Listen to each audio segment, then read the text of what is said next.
While I was skiing down, I knew maybe I would trigger this avalanche. Of course, you can't leave town without a guide and a weapon. Polar bears can be anywhere. If they are really starving, they also go for human. Then you have to take the rifle. Imagine a place where polar bears outnumber people, the sun disappears for months, and winter bites harder than anywhere else on Earth. Welcome to Svalbard, a part of the Arctic Circle and holds the northernmost town in the world. We bring you 5 reasons it's one of the most extreme places you could call home.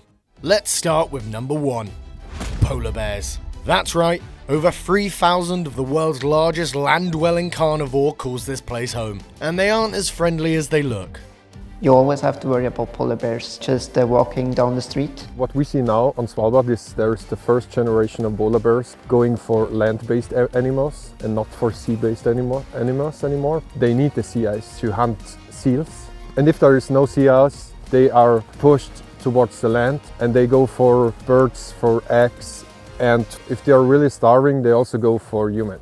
And because of these adorable death machines, people actually have to be prepared, which leads us nicely onto number 2, carrying a rifle at all times.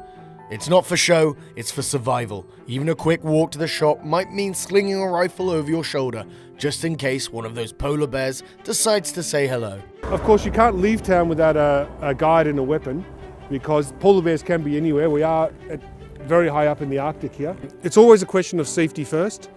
What do you actually do if you see a polar bear? You should be ready all the time. If you see a polar bear and you're a bigger group, you should gather together and make a lot of sound, noises, like clapping in your hands, screaming. The next step is you take out your flare gun and you shoot in the air. And if the bear still wants to go for you, then you have to take the rifle. I wouldn't want to come face to face with a polar bear, but that's not the only danger. Number 3, avalanches. The mountains looming over town aren't just scenic, they're deadly. Avalanches have destroyed homes and even taken lives.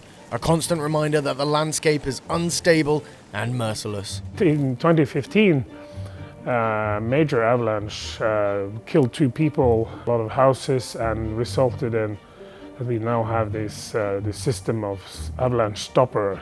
It also shaped the way the town looks. We went out for skiing on a private trip. While I was skiing down, I knew maybe I would trigger this avalanche.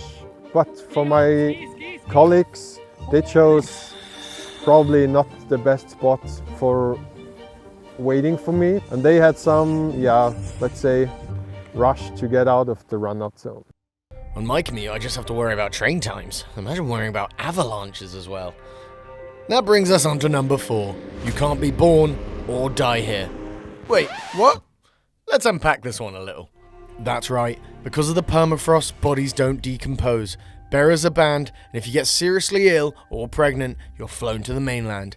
The land itself refuses to keep you. We have limited medical facilities up here, so if someone is seriously ill, they need to go back to the mainland for treatment anyway. If you can't take care of yourself, you will have to go to the mainland, and the governor can actually ship you off the island. Then there's the physical side of burying someone here, and that's the permafrost. The ground is frozen solid here. The permafrost will press things up if you don't bury it very, very deeply. No one plans to die, but you die where you die. And finally, number 5. Here, summer brings 24 hours of sunlight, while winter plunges the town into 24 hours of darkness. Both extremes can take a serious toll on residents. Sleepless nights in summer and endless gloom in winter. It's beautiful, but brutal. It's a little bit disconcerting trying to sleep with constant sunlight, but you just get some thick curtains and eye mask and try your best to sleep. When it's light the whole time, you can go out even at 9 or 10 at night and go skiing and go back to bed and you're tired. It's definitely not an island for everyone to live in. Dark season can be very tough mentally. Midnight sun as well, because you have daylight all day long. So these are just a few of the extraordinary challenges and experiences of life in the Arctic. These people seem to love what comes with living here. Could you handle it? Let us know in the comments.